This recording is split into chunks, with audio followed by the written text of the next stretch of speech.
Hello all. So I was going to make a video today talking about Israel's relationship with the United Nations. But that's a really big topic. It's really way too big for me today on one video. So I'm going to focus on something a little narrower, talk about Israel's relationship specifically with the United Nations Human Rights Council.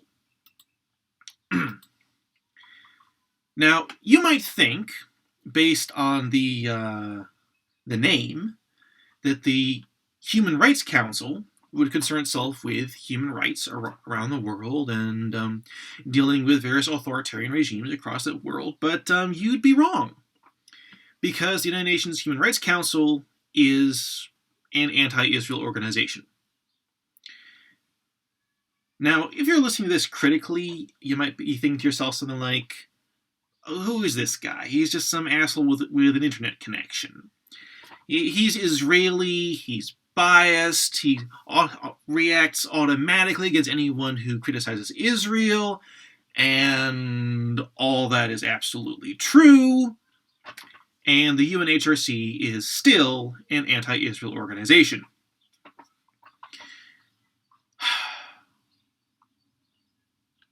As an example of this, now, let me back up a bit. Okay, what do I mean by that? What do I mean by the UNHRC being an anti-Israel organization?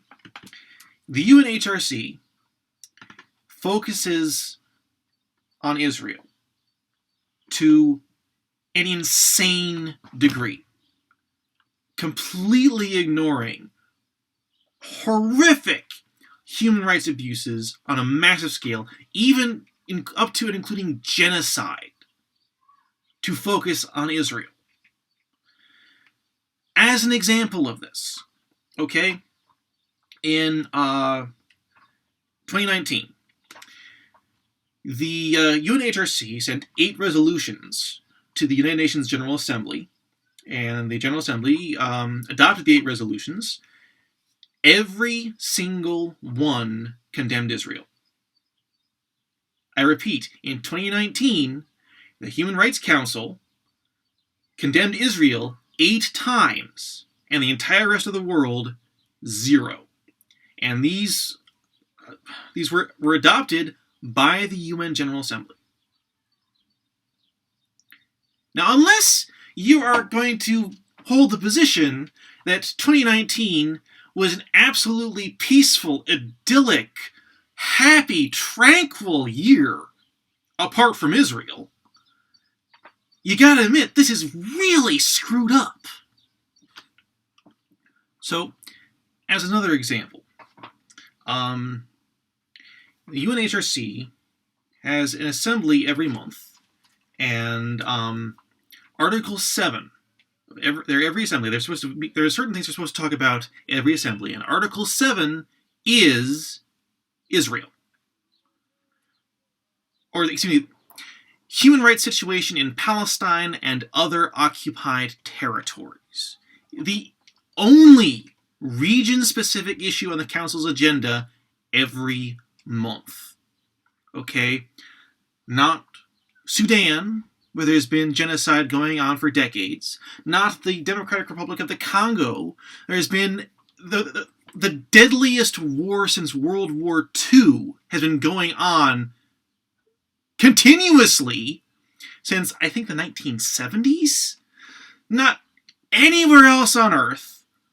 Only here. Only this place where I'm living right now.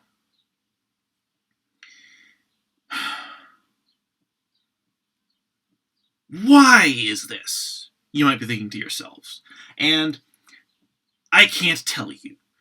I can tell you what I believe are a few relevant factors, but I can't tell you exactly how to get from fact A plus fact B to this current situation.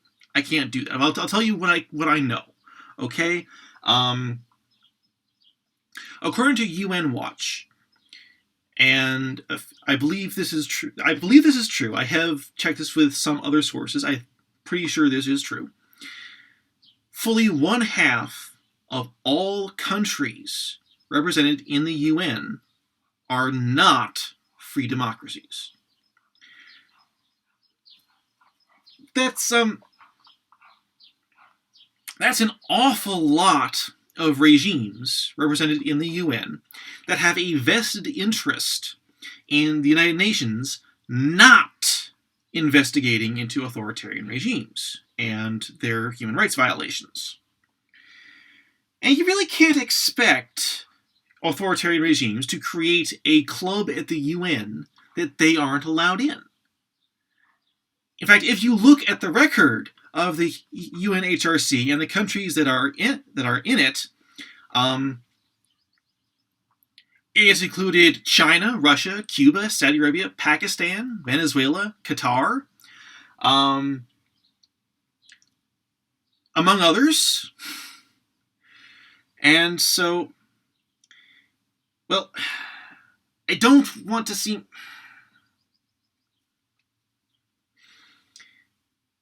A huge number of unfree countries are Muslim. There, I said it. An awful lot of the countries that are on the UNHRC are Muslim. And so, combine that with the historical fact of anti-Jewish hatred in the world, and Israel is the perfect scapegoat for an awful lot of people. Okay? Now, like I said, this is not a very good explanation. I said that up front. This is what I got, folks. And so, Israel's relationship with the UNHRC is, by necessity, completely adversarial. They are, for all practical intents and purposes, part of a movement to destroy us.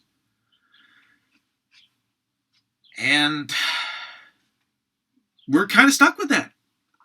Because although a lot of people in the free democracies of the world are upset about this and are doing what they can to stop this from going on, and please don't think that we're unappreciative, but as an example of this, in 2019, 155 German MPs, ministers of parliament, called on the German government to dissociate from unilateral, politically motivated initiatives and alliances of anti-Israeli member states and protect Israel and legitimate Israeli interests from unilateral condemnation in the UN. That's a quote. I'm reading off an article now. In 2017, the Dutch Parliament resolved to, quote, actively oppose UN organizations that devote the disproportional attention to Israel. And lots of other countries, but Germany and the Netherlands, their governments have continued to support the UNHRC. Okay? Unfortunately, there is a disconnect between the people of some countries and the governments of some countries in how they deal with the UN and the problems inside the UN, and very specifically the UNHRC. So, when I said I was talking about Israel's relationship with the UNHRC, that was kind of a lie. I'm talking a little about everyone's relationship with the UNHRC. Because every time the UNHRC condemns Israel, they're spending your money. Okay? Your government's money is going to the UN, which is your tax money. The money that your governments take from you to give to the United Nations is being spent on this. So your money and your money is being spent on this, and every single time the UNHRC condemns Israel, they're drawing attention away from real human rights violations in the world. Okay? And in 2019, at the same time, the UNHRC was condemning Israel 8 times in the General Assembly. Uyghur Muslims were being genocided in China. At the same time as that, the communist government of Laos was wiping out entire villages of Hmong people. I hope I'm saying that right. At the same time as all this was going on, there was so much awful things going on in the world. And the UNHRC is too busy focused on Israel to do anything about that.